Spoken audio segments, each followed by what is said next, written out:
आज की ये क्लास 12th नागरिक शास्त्र के लिए बहुत ही महत्वपूर्ण होने वाली है। आपके पॉलिटिकल साइंस के सारे ही मोस्ट इम्पॉर्टेंट क्वेश्चंस जो कि आपके एग्ज़ाम में आए हुए हैं और आपके मॉडल पेपर में भी वे क्वेश्चंस हैं। आप इस पूरी वीडियो को ध्यान से देखते हैं और इसमें बताए गए सभी क्वेश्चंस के आंसर को करते हैं तो इससे बाहर आपके एग्ज़ाम में कोई भी प्रश्न नहीं पूछा जाएगा। जैसा कि ये क्वेश्चन पेपर है, ये आपके नागरिक शास्त्र सब्जेक्ट का है, बोर्ड में एग्ज़ाम में आया हुआ क्वेश्चन पेपर है। तो सबसे पहले हम इस क्वेश्चन पेपर में आए इम्पॉर्टेंट क्वेश्चंस को देखते हैं। सेम इसी पैटर्न पे आपका बोर्ड एग्ज़ाम का क्वेश्चन पेपर देखने को मिलेगा। इस तरह से आपका क्वेश्चन पेपर होगा। 100 मार्क्स का आपका प्रश्न पत्र है। 3 घंटे 15 मिनट आपको इसको हल करने के लिए दिया जाएगा और यहाँ पे कुछ निर्देश दिए गए हैं जो कि आप चाहें तो पढ़ सकते हैं। निर्देश में यही दिया है कि आपके कितने प्रश्न बहुविकल्पी आएंगे, वो कितने नंबर के होंगे, कितने अतिलघु उत्तरीय आएंगे और आपको उत्तर कितने शब्दों में देना होगा। तो जिस तरह से आपका प्रश्न होगा, नंबर होगा, उसी तरह आपको शब्द सीमा का ध्यान रखकर उत्तर देना है। अब आइए देखते हैं प्रश्नों को। क्योंकि ये सारे ही क्वेश्चंस आपके एग्ज़ाम में आए हुए हैं तो इनको पढ़ना आपके लिए बहुत ही ज़रूरी है क्योंकि ये आपके क्वेश्चन पेपर में आ चुके हैं और इम्पॉर्टेंट क्वेश्चंस हैं। जैसा कि सबसे पहले आपके प्रश्न पत्र में आएगा बहुविकल्पी प्रश्न, 1 नंबर का है जिसमें आपको ऑप्शन दिए होंगे। आइए देखते हैं प्रश्न को। पहला प्रश्न है, प्रथम विश्व युद्ध कब प्रारंभ हुआ? 1913, 1914, 1912 या 1915? तो सही आंसर हो जाएगा 1914 में प्रथम विश्व युद्ध जो है वो प्रारंभ हुआ था। प्रश्न दूसरा है, मुक्त द्वार नीति का संबंध किस देश से था? संयुक्त राष्ट्र अमेरिका, सोवियत संघ, चीन, भारत? तो खुली द्वार की नीति जैसा कि आपके सेकंड लेसन में है, सत्ता के वैकल्पिक केंद्र चैप्टर का नाम है। तो चीन के बारे में दिया है जो एक आर्थिक विकास कर रहा है बहुत तेज़ी से। तो चीन ने जो है वो मुक्त द्वार यानी खुले द्वार की नीति अपनाई थी। प्रश्न तीसरा दिया है, सैमसंग और एलजी तथा हुंडई जैसी प्रसिद्ध ब्रांड का संबंध किस देश से है? भारत, दक्षिण कोरिया, चीन या संयुक्त राष्ट्र अमेरिका? अब है, भारत किस वर्ष संयुक्त राष्ट्र संघ का सदस्य बना?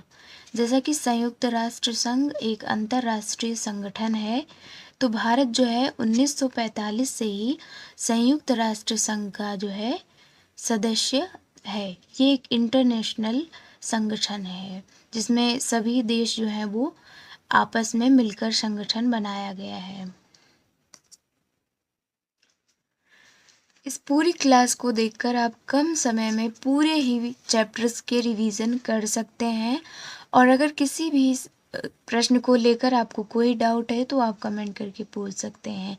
इसके साथ ही अगर और भी किसी टॉपिक पे वीडियो चाहिए या फिर पीडीएफ नोट्स करते हैं अगले प्रश्न को। प्रश्न नंबर 5 है, वर्तमान संयुक्त राष्ट्र संघ महासचिव का संबंध किस देश से है?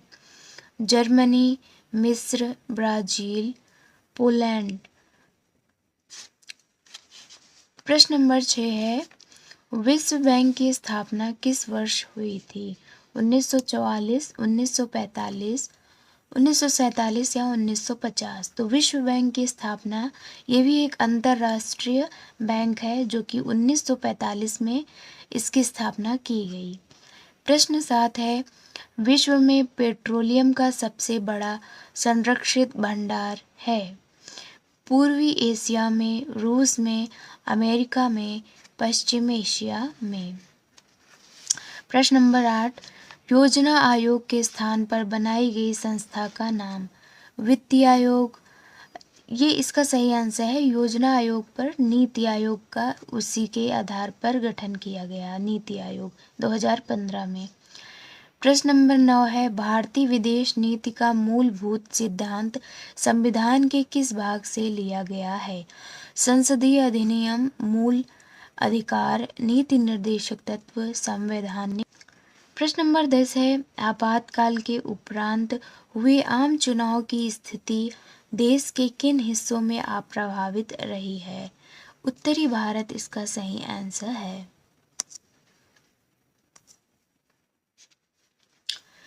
अब इसके बाद आते हैं आपके अति लघु उत्तरीय प्रश्न, जो कि 2 नंबर के आपके एग्जाम में आएंगे। इसका उत्तर आपको कम से कम एक वाक्य में देना होगा। तो सबसे 11वां प्रश्न है, पहला, शीत युद्ध में शामिल 2 राजनीतिक विचारधाराओं के नाम लिखिए। तो जैसा कि शीत युद्ध में एक समाजवादी और एक पूंजीवादी विचारधारा जो थी, ये राजनीतिक विचारधाराएं थी। प्रश्न 12 है, शीत युद्ध के दौरान संयुक्त राष्ट्र अमेरिका द्वारा स्थापित किन्हीं 2 सैन्य संगठनों के नाम बताइए। सैन्य संगठन एक नाटो था, एक वार्शा गुट था जो कि सोवियत संघ का गुट था। फिर आता है अगला प्रश्न, टिकाऊ विकास किसे कहते हैं? तो टिकाऊ का मतलब सतत विकास, ऐसा विकास हो जिसमें आने वाली पीढ़ियों का भी कोई या पर्यावरण को नुकसान ना पहुंचे। प्रश्न 14 है, अंटार्कटिका प्रदेश पर संप्रभुत्व दावा करने वाले 2 देशों के नाम का नाम लिखना है। प्रश्न 15 है, भारत के किन्हीं 2 धार्मिक अल्पसंख्यक समुदायों के बारे में उल्लेख करें। तो भारत में जैसा 2 धार्मिक, एक हो गया सिख और ईसाई, ये दोनों धार्मिक समुदाय अल्पसंख्यक जो है समुदाय हैं। इस चैनल पे प्लेलिस्ट बनी हुई है नागरिक शास्त्र के इम्पोर्टेंट क्वेश्चन आंसर की, तो उसको आप ज़रूर से चेक करें। आपको उसमें ये भी बताया है कि आंसर को आपको लिखने का सही तरीका क्या है। अब जैसा कि आपके 10 अति लघु उत्तरीय प्रश्न आएंगे। प्रश्न नंबर 16 दिया है, भारतीय अर्थव्यवस्था एक मिश्रित अर्थव्यवस्था है, क्यों? किन्हीं 2 कारणों का उल्लेख करें। 2 कारण बताने हैं कि भारतीय अर्थव्यवस्था एक मिश्रित अर्थव्यवस्था है। अब है प्रश्न 17, भारत की परमाणु नीति की किन्हीं 2। प्रश्न 18 है, आपातकाल के किन्हीं 2 संवैधानिक परिणामों का उल्लेख कीजिए। आपातकाल के क्या परिणाम हुए? जैसा कि आपातकाल के समय प्रेस पर प्रतिबंध लगा दिया गया था और मानवाधिकार का हनन हो रहा था, तो यही सब जो है आपातकाल के परिणाम हुए थे। प्रश्न 19 है, दलित आंदोलन के समर्थक किन्हीं 2 राजनैतिक दलों के नाम लिखिए। प्रश्न 20 है, पूर्वोत्तर भारत की सीमा के साथ लगे हुए किन्हीं 2 देशों के नाम लिखिए। तो जैसा कि बांग्लादेश और चीन जो है वो पूर्वोत्तर भारत की सीमा से लगे हुए देश हैं। अब आता है लघु उत्तरीय प्रश्न का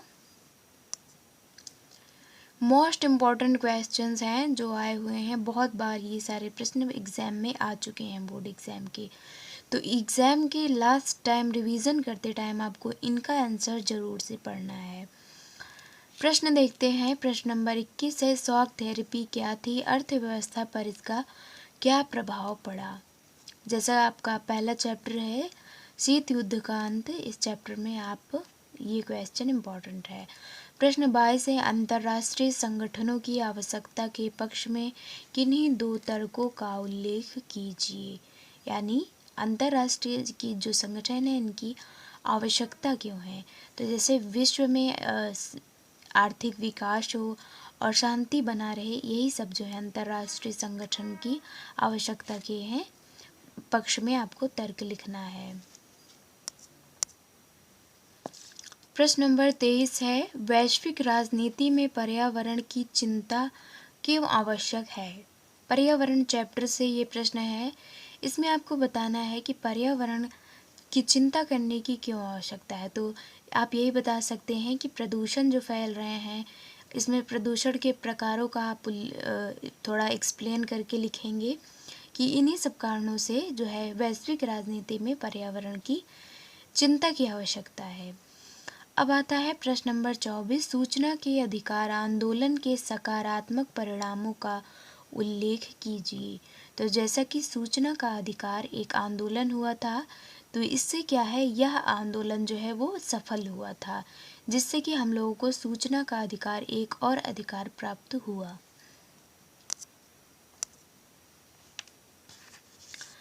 प्रश्न नंबर 25 है, भारत चीन संबंधों में तनाव के मुख्य बिंदु क्या क्या रहे हैं? Very important question. आपके विदेशी संबंध जो हैं भारत के पड़ोसी देशों से या चीन से कहिए, इसके बारे में तनाव और क्या कैसे संबंध हैं, इससे बहुत ही प्रश्न पूछा जाता है। तो इनसे आप ज़रूर पढ़ें इन सारे प्रश्नों को। प्रश्न नंबर 26 है, भारत पाकिस्तान विभाजन के समय विस्थापना और पुनर्वास की समस्या पर एक संक्षिप्त टिप्पणी लिखिए।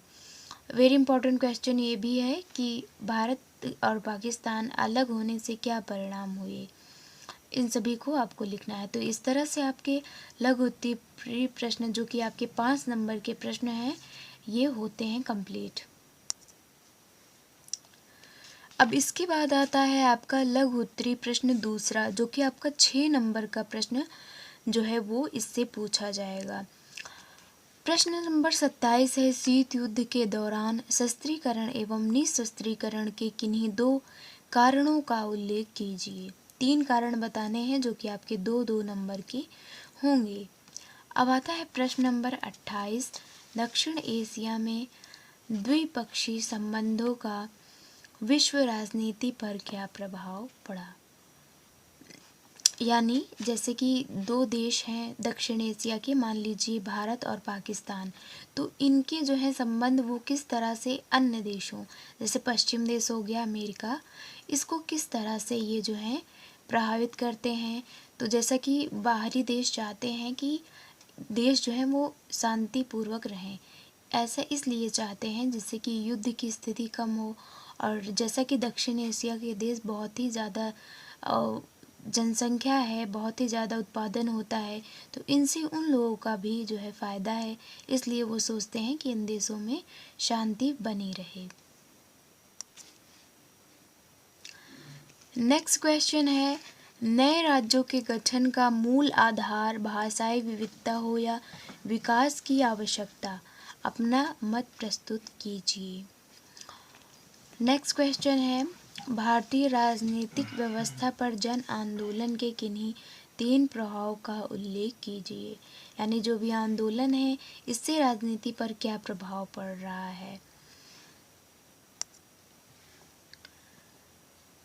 अब सबसे लास्ट जो है वो आपका दीर्घ उत्तरीय प्रश्न पूछा जाएगा। 8 नंबर के आपके ये उत्तर देने पर आपको 8 नंबर मिलेंगे। यानी अगर आप दीर्घ उत्तरीय प्रश्न का उत्तर 250 शब्दों में देते हैं तो आपको 8 नंबर जो हैं इन प्रश्नों के उत्तर देने से मिलेंगे। वेरी इंपॉर्टेंट क्वेश्चंस है। ऐसा नहीं है कि आप ये दीर्घ में देख रहे हैं तो दीर्घ में आए, इसको लघु उत्तरीय में भी दिया जा सकता है, इससे शॉर्ट क्वेश्चंस भी आ सकते हैं। तो इन क्वेश्चन को आप ज़रूर से तैयार करें, जिससे कि आपके इससे रिलेटेड अगर कोई भी बहुविकल्पी अति लघु पूछे जाते हैं तो आप सभी का उत्तर दे पाएँ।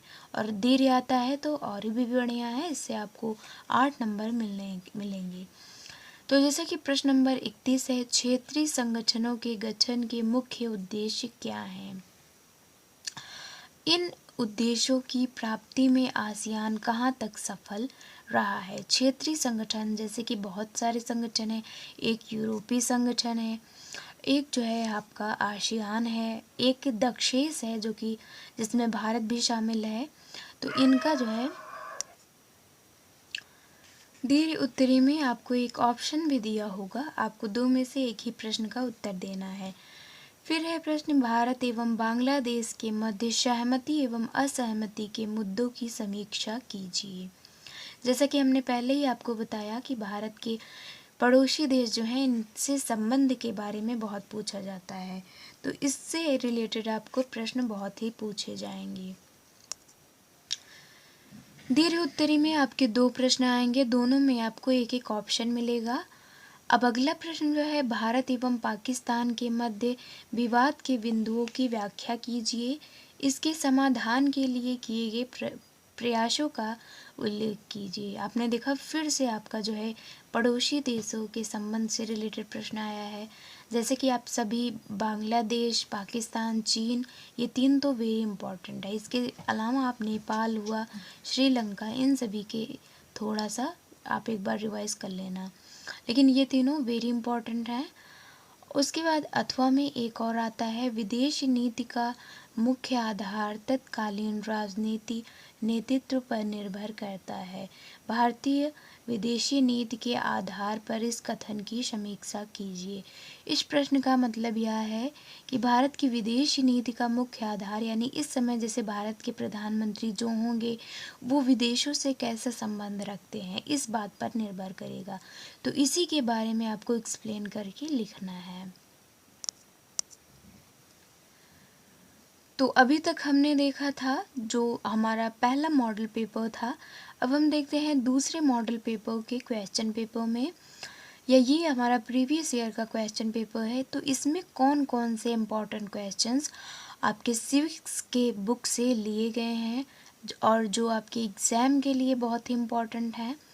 उन सभी प्रश्नों को आइए देखते हैं कि कौन कौन से प्रश्न आए हुए हैं इस क्वेश्चन पेपर में।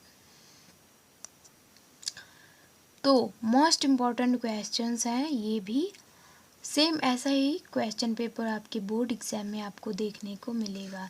तो जैसा कि निर्देश पिछले क्वेश्चन पेपर में जैसा था कि कितने शब्दों में आपका उत्तर देना है, किस तरह से आपको प्रश्न के उत्तर के नंबर मिलेंगे, ये सभी चीज़ें निर्देश में दिया है।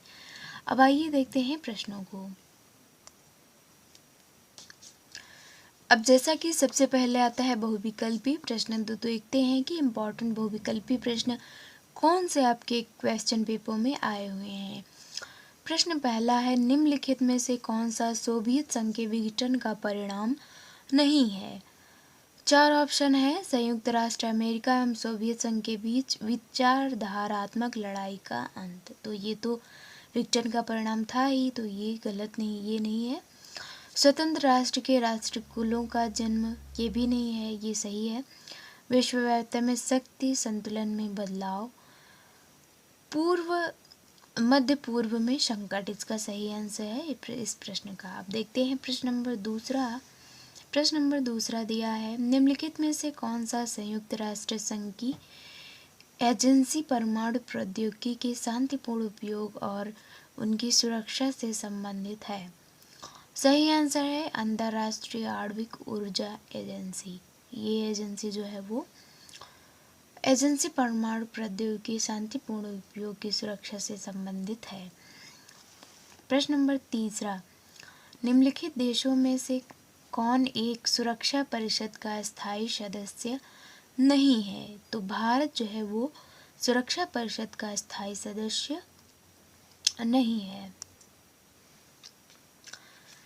अगला प्रश्न है प्रश्न नंबर 4, परमाणु अप्रसार संधि NPT का कब हस्ताक्षर हुआ था।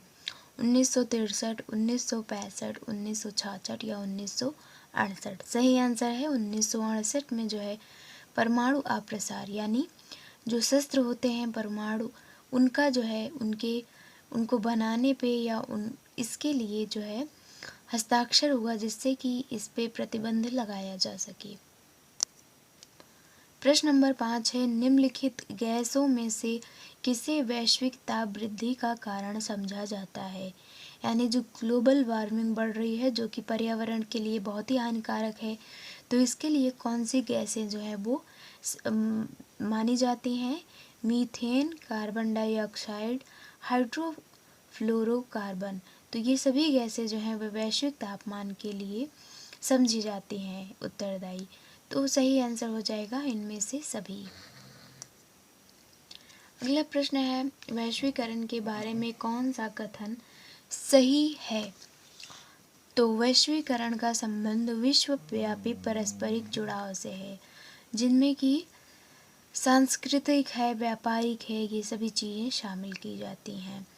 प्रश्न नंबर 7 है, राज्य पुनर्गठन अधिनियम कब पारित हुआ था? तो जैसा कि भारत के स्वतंत्र होने के बाद राज्य पुनर्गठन अधिनियम जो है वो पारित हुआ, तो 1900 इसका जो है सही आंसर है 1956 में जो है राज्य पुनर्गठन अधिनियम पारित हुआ। अगला प्रश्न है, 1965 में भारत पाक युद्ध के समय निम्नलिखित में से कौन भारत के प्रधानमंत्री थे? लाल बहादुर शास्त्री, मोरारजी देसाई, जवाहरलाल नेहरू, गुलजारी लाल नंदा। तो भारत 1965 में जब युद्ध हुआ था भारत पाकिस्तान का, तो उस समय लाल बहादुर शास्त्री जो हैं वो प्रधानमंत्री थे भारत के। अगला प्रश्न है, 1975 में आपातकाल की घोषणा संविधान के किस अनुच्छेद के अंतर्गत की गई थी? Very important question. तो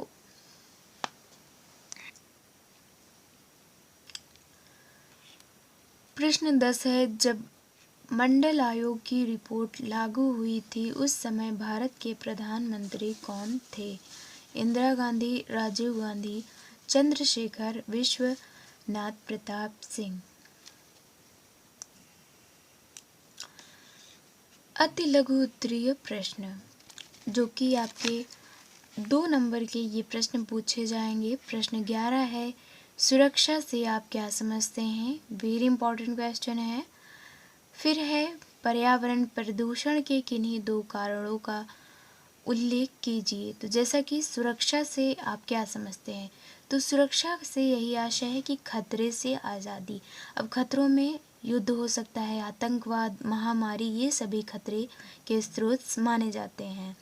पर्यावरण प्रदूषण के किन्हीं 2 कारण, तो इसके लिए जो औद्योगिक विकास हो रहा है और जैसा कि बहुत सारी महामारियां फैल रही हैं, ग्लोबल वार्मिंग बढ़ रहा है, तो वाहनों से निकलने वाले जो धुएं हैं वो वायु प्रदूषण उत्पन्न कर रहे हैं।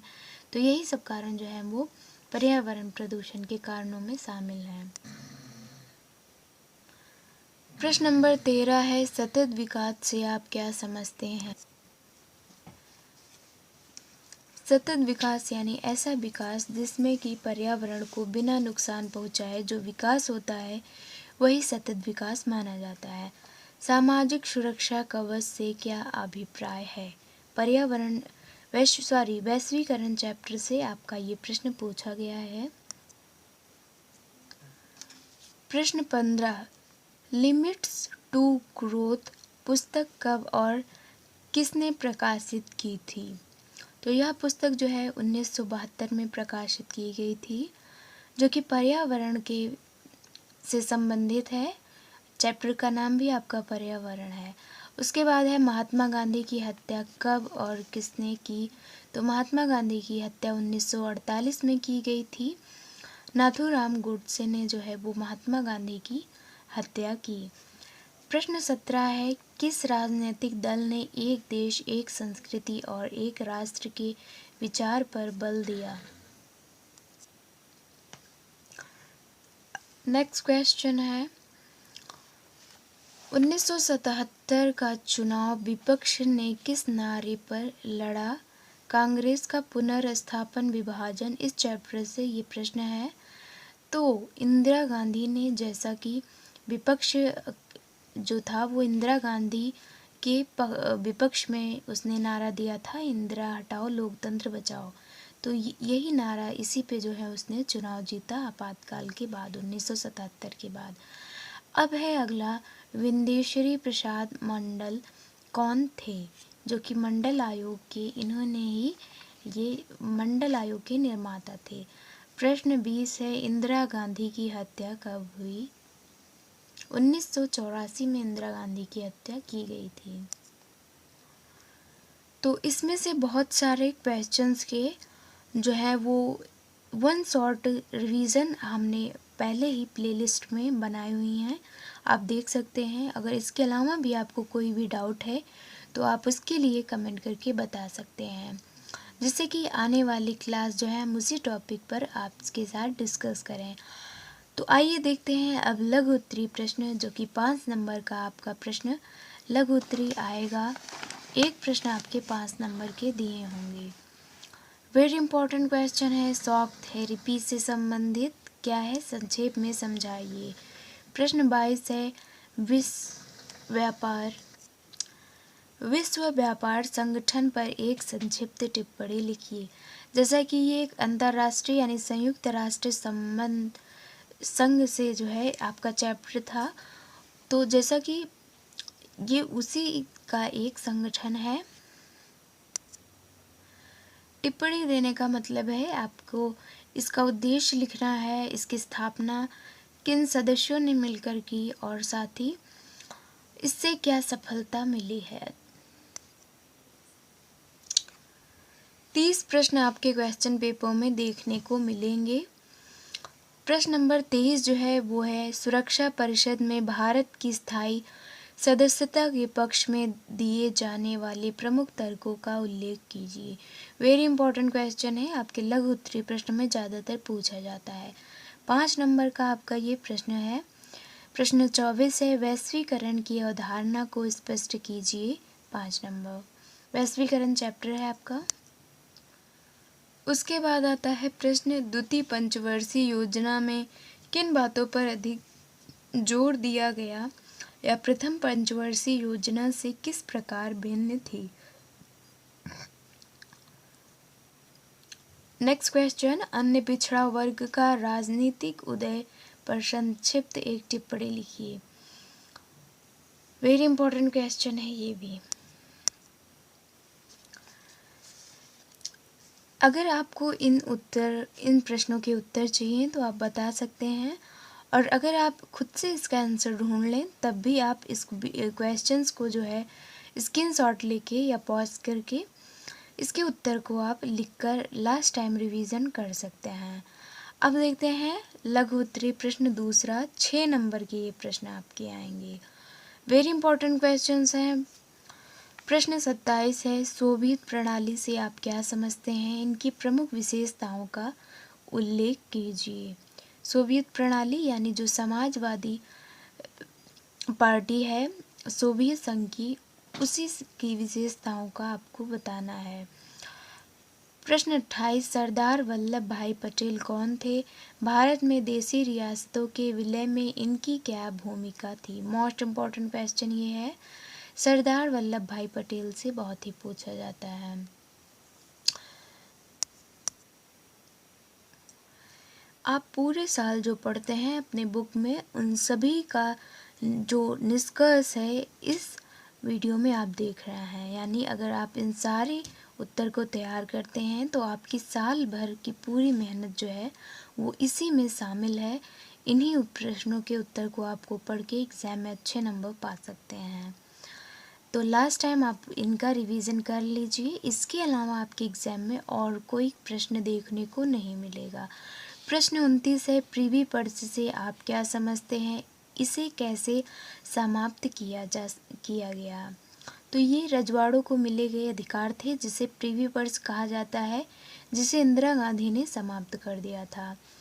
प्रश्न 30 है, गठबंधन की राजनीति पर एक निबंध लिखिए। वेरी इंपॉर्टेंट ये भी है। दीर्घ उत्तरीय प्रश्न 8 नंबर का, जैसा कि आपके पिछले क्वेश्चन पेपर में आया हुआ था। तो चलिए देखते हैं कौन कौन से प्रश्न आपके दीर्घ उत्तरीय प्रश्न में आ सकते हैं इम्पॉर्टेंट प्रश्नों को। प्रश्न नंबर 31 है, यूरोपीय संघ को शक्तिशाली संगठन बनाने वाले किन्हीं 4 कारकों की व्याख्या कीजिए।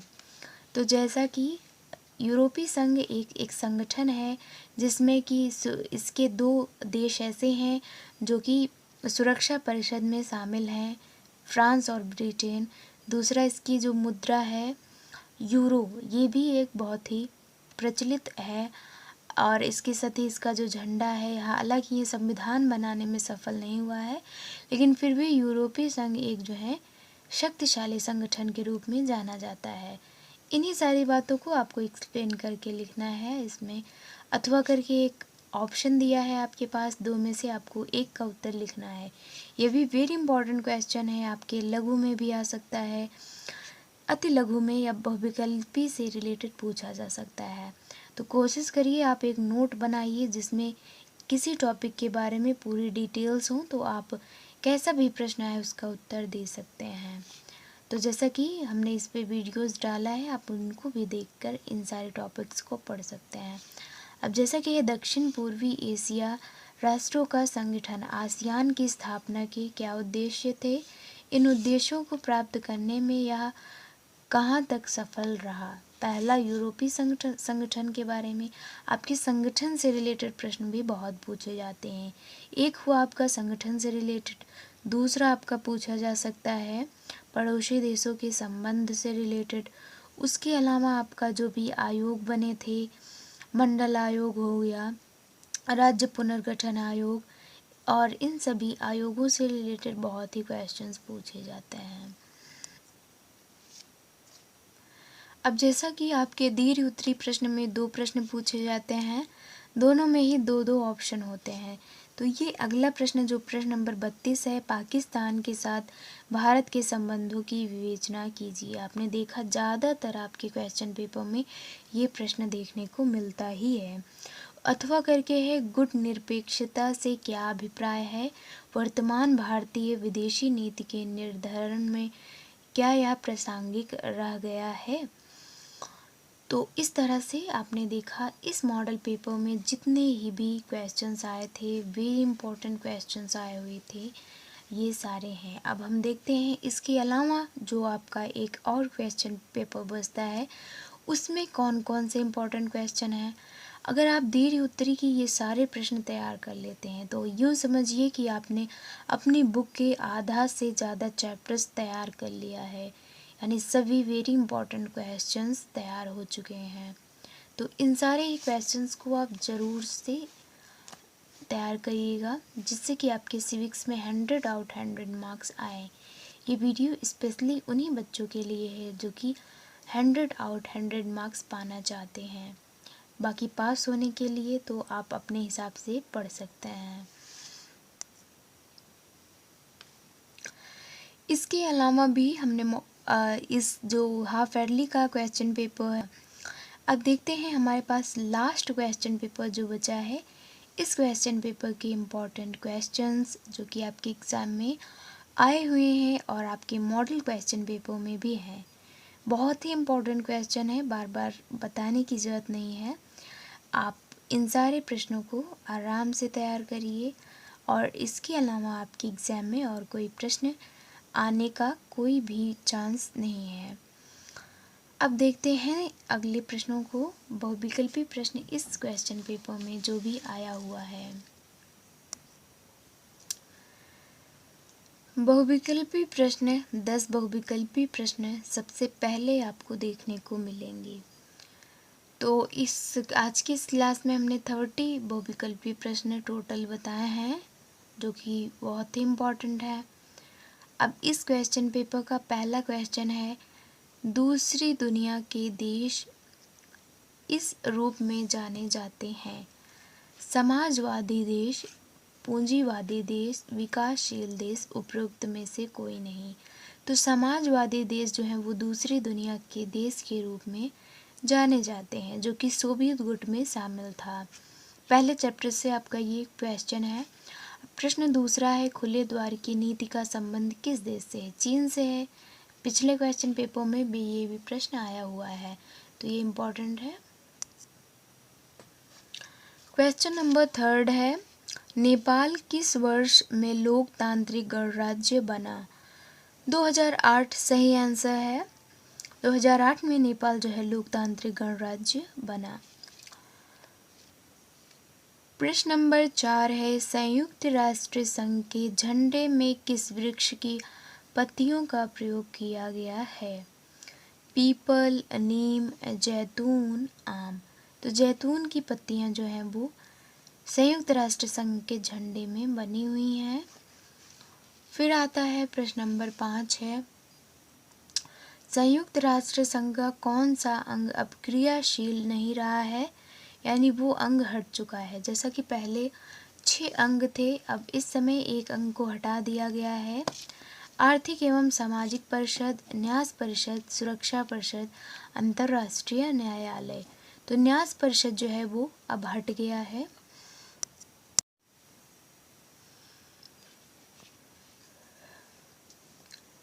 क्वेश्चन नंबर 6, निजाम का संबंध भारत की किस रियासत ने माना जाता है? जम्मू कश्मीर, जूनागढ़, भोपाल, हैदराबाद। तो निजाम का संबंध हैदराबाद से था। एक बार ये आंसर आप देख लीजिएगा। प्रश्न 7 है, भारत ने किस पड़ोसी देश के साथ पंचशील समझौता किया? चीन, नेपाल, भूटान, श्रीलंका। सही आंसर है चीन के साथ भारत ने पंचशील समझौता किया था। अगला इम्पॉर्टेंट क्वेश्चन जो कि आपके एक और मॉडल पेपर में आ चुका है, 1975 में घोषित राष्ट्रीय आपातकाल संविधान की किस अनुच्छेद के अंतर्गत लिया गया था? तो आपातकाल से रिलेटेड ये प्रश्न बहुत ही बार पूछा जाता है। अनुच्छेद 52 जो है ये सही आंसर है। इसी के अंतर्गत आंतरिक गड़बड़ी के आधार पर जो है आपातकाल लागू किया गया था। क्वेश्चन नंबर 9, मंडल आयोग का संबंध था अन्य पिछड़ा वर्ग आरक्षण से, महिला आरक्षण से, अनुसूचित जात, धार्मिक आरक्षण से। तो मंडल आयोग जो है वो अन्य पिछड़ा वर्ग जो थे उनके लिए जो है ये था। प्रश्न 10 है, बर्ड फ्लू रोग से प्रभावित होने वाला प्रधान जीव है, यानी किस जानवर में यह रोग फैलता है? बकरी, मुर्गी, गाय, बिल्ली। तो यह जानवर जो है मुर्गियों में होता है। सही आंसर है ऑप्शन नंबर ब। अब देखते हैं अति लघु उत्तरीय प्रश्न को। प्रश्न नंबर 11 है, सारे प्रश्न महत्वपूर्ण हैं, ध्यान से देखिए। पूर्वी यूरोप के उन 2 देशों के नाम बताइए जो विभाजित होकर अलग अलग देश के रूप में जाने गए। प्रश्न 12, दक्षिण एशिया में शामिल किन्हीं 2 देशों के नाम लिखिए। दक्षिण एशिया में जैसा कि भारत, पाकिस्तान 2 देश शामिल हैं। प्रश्न 13 है, अंतर्राष्ट्रीय स्तर पर काम करने वाली किन्हीं 2 गैर सरकारी संगठनों के नाम लिखिए। वैश्विक स्तर पर फैलने वाली किन्हीं 2 महामारियों के नाम लिखना है। फिर आता है वैश्वीकरण के किन्हीं 2 दुष्परिणामों का उल्लेख कीजिए। प्रश्न नंबर 16 है, विलय के सहमति पत्र से असहमत किन्हीं 2 देसी रियासतों, रजवाड़ों के नाम लिखिए। तो जैसे जूनागढ़ और हैदराबाद ये जो प्रमुख रियासतें थीं। प्रश्न 17, किन्हीं 2 राज्यों के नाम जो पहले केंद्र शासित प्रदेश थे।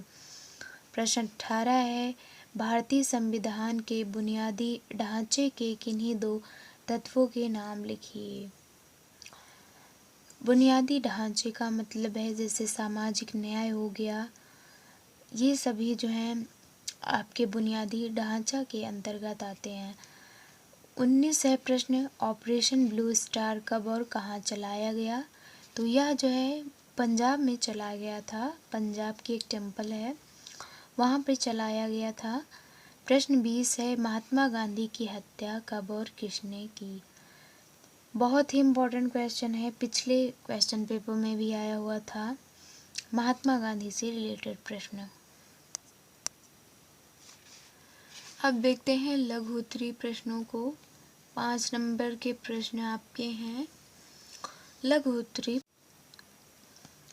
पाकिस्तान में लोकतंत्र की स्थायी स्थापना में बाधक कारणों का उल्लेख कीजिए। यानी पाकिस्तान में लोकतंत्र अपनाने में क्या बाधाएं आ रही हैं? तो जैसे कि वहाँ पे भू स्वामित्व भू स्वामित्व का और धार्मिक गुरु आदि का आधिपत्य होने के कारण वहाँ पे निर्वाचित सरकार को गिराकर सैनिक शासन लागू किया जाता है, जो कि लोकतंत्र के लिए अच्छा नहीं माना जाता।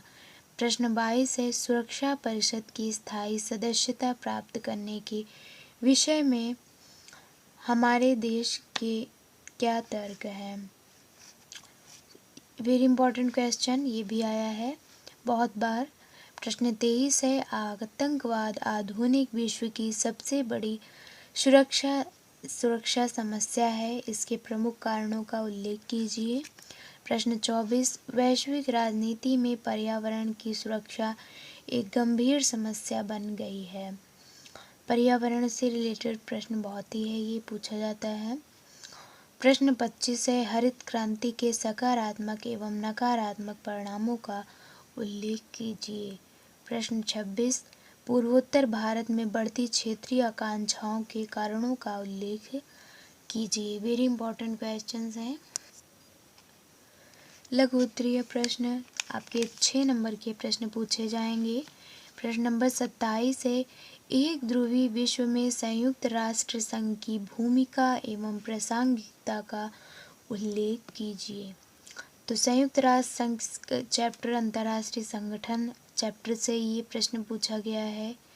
वेरी इंपॉर्टेंट क्वेश्चन है। प्रश्न 28 है, कांग्रेस के विभाजन के प्रमुख कारणों का विश्लेषण कीजिए। प्रश्न 29, भारत में देशी रियासतों के विलय की प्रक्रिया एवं इसकी बाधाओं की समीक्षा कीजिए। प्रश्न 30 है, भारतीय जनता पार्टी की सफलता के लिए उत्तरदायी मुख्य कारकों का वर्णन कीजिए। अब इसके बाद जैसे कि आते हैं आपके दीर्घ उत्तरीय प्रश्न 8 नंबर के पूछे जाते हैं। पहला प्रश्न है दीर्घ उत्तरीय का, विदेशी नीति का निर्धारण घरेलू आवश्यकताओं और अंतर्राष्ट्रीय परिस्थितियों के दोहरे दबाव में तय किया जाता है। भारत द्वारा अपनाई गई विदेशी नीति के इतिहास से पुष्टि कीजिए। घरेलू आवश्यकता मतलब भारत की जैसी कुछ आवश्यकताएं हैं, भारत को ऋण है, वित्त है, ये सभी प्राप्त होता है किससे, अंतर्राष्ट्रीय जो भी संगठन है या विदेश है उनसे प्राप्त होता है। तो इसलिए भारत अपनी नीतियों इस तरह बनाता है जिससे शांति बना रहे, मित्रता पूर्वक व्यवहार बना रहे, जिससे भारत को सहायता मिले। तो ये सभी भारत की विदेशी नीति को प्रभावित करते हैं। अथवा है 1975 में लगाए गए आपातकाल के प्रमुख कारण एवं परिणामों का विश्लेषण कीजिए। देश की राजनीति को आपातकाल ने किस प्रकार प्रभावित किया। तो आपातकाल में क्या हुआ था, क्या सारी चीज़ें, वही सब आपको एक्सप्लेन करनी है। दूसरा जो है वो आपका लघु दीर्घ उत्तरीय प्रश्न में आता है। ऑप्शन दिए होंगे, 2 है, एक करना है आपको। प्रश्न 32 है, लास्ट प्रश्न, भारत के अपने पड़ोसी देशों के साथ संबंध मिश्रित प्रकार के रहे हैं। पड़ोसी देशों के साथ संबंधों के सकारात्मक एवं नकारात्मक पक्षों का विश्लेषण कीजिए। जैसा कि आप देख ही रहे हैं, फिर से आपका पड़ोसी देशों के साथ संबंध से रिलेटेड प्रश्न पूछा गया है। तो आपको फिर से ये बताने की ज़रूरत नहीं है कि ये बहुत ही इम्पोर्टेंट क्वेश्चन है, आपके सारे क्वेश्चन पेपर में देखने को मिल रहा है। अथवा है क्षेत्रीय संगठनों की स्थापना के उद्देश्य की पहचान कीजिए। उन्हें इन उद्देश्यों को प्राप्त करने में यूरोपीय संघ तथा आसियान किस हद तक सफल सिद्ध हुए हैं। इन दोनों से रिलेटेड क्वेश्चन भी आपने देखा बहुत ही पूछे जा रहे हैं। तो इस तरह से आपने देखे क्लास 12 नागरिक शास्त्र यानी आपके सिविक्स पॉलिटिकल साइंस के 100 मोस्ट इम्पॉर्टेंट क्वेश्चन आंसर, जो कि आपके बहुविकल्पी, अति लघु, लघु उत्तरी पहला, दूसरा, दीर्घ उत्तरी सभी से रिलेटेड प्रश्न थे। आपके पूरे बुक के सारे ही इम्पॉर्टेंट क्वेश्चन आंसर कवर किए गए हैं। तो इस तरह से आपकी पूरी बुक के इम्पॉर्टेंट क्वेश्चंस आज की इस क्लास में हमने कवर किया। कोई भी डाउट हो तो आप पूछ सकते हैं। तो मिलते हैं नेक्स्ट वीडियो में। डाउट के लिए कमेंट करना मत भूलिएगा।